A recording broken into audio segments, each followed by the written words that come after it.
বন্ধুরা, তোমরা কেমন আছো? আশা করি খুব ভালো আছো। আমিও খুব ভালো আছি। আজকের বাজারে গেছিলাম, এই দেখো লোটে মাছ নিয়ে এসেছি। এই যে 600 লোটে মাছ নিয়ে এসেছি চপ বানানোর জন্য। কিভাবে বানাবো চলো দেখবে। কড়ার মধ্যে আমি জল দিয়ে দিয়েছি। এবার আমি মাছগুলো সিদ্ধ করে নেব। আমি এই উপর দিয়ে একটু নুন দেব আর সামান্য একটু হলুদ দিয়ে দেবো। দিয়ে আমি একটু নাড়াচাড়া করে চাপা ঢাকা দিয়ে দেবো। লোটে মাছটা আমার সিদ্ধ হয়ে গেছে। এবার আমি জল ঝরে নিয়েছি। এবার আমি কাটা বেছে নেব। লোটে মাছটা আমি কাটা ছাড়িয়ে নিয়েছি। এর মধ্যে আমি কি কি দেব তোমরা দেখো। আমি পরিমাণ মতো নুন দিয়ে দিলাম,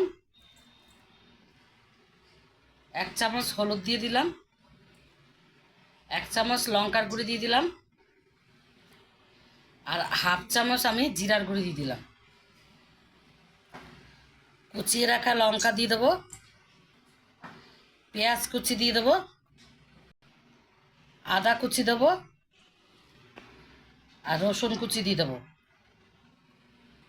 আমি এখানে পাতিলেবু কেটে রেখেছি, এর রসটা দেবো, এখানে চিপড়িয়ে রসটা দেবো।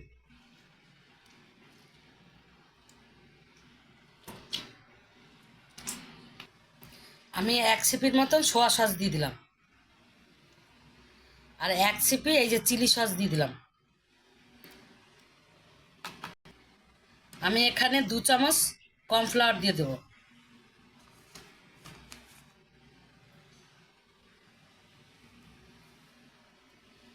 আমিও এখানে ময়দা দিয়ে দেবো 2 চামচ।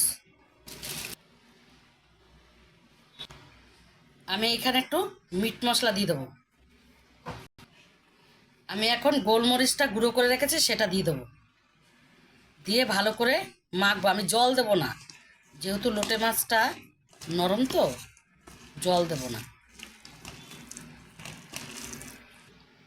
আমার মাখানো হয়ে গেছে, ভালো করে মেখে নিয়েছি। এবার আমি ভেজে নেবো, চলো দেখবে। কড়াইতে তেল গরম করে নিয়েছি, এবার ভেজে নেব। আমার ভাজা হয়ে গেছে, এবার আমি তুলে নেব। বন্ধুরা দেখো, আমার লোটে মাছের চপ হয়ে গেছে। দেখো কিভাবে বানালাম, তোমরা তো দেখলে। ভালো লাগলে একটা লাইক, কমেন্ট আর শেয়ার করে দিও। তোমরাও এরকম বাড়িতে বানিয়ে খাও, খুব ভালো লাগবে।